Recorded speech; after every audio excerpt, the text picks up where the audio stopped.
अस्सलाम वालेकुम नाजरीन, इस वक्त हम लेमन ग्रास के एक ऐसे फील्ड में मौजूद हैं जो गंदम के अंदर इसको काश्त किया गया था। ये लेमन ग्रास जो आप देख रहे हैं, ये गंदम का फील्ड है।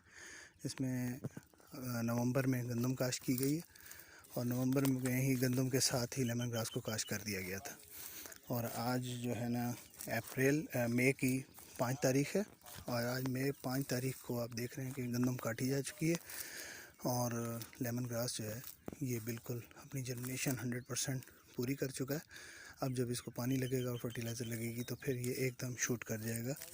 और इस वक्त तक ये कंडीशन आप देख रहे हैं, मैं आपको दिखाता हूँ करीब से। ये पौधा तकरीबन 4 से 5 टिलर बना चुका है और जो ही अब इसको पानी लगेगा तो इंशाल्लाह इसकी टिलरिंग जो है वो बहुत ज़्यादा हो जाएगी और ये क्रॉप जो है इंशाल्लाह अगस्त तक हार्वेस्टिंग के काबिल हो जाएगी।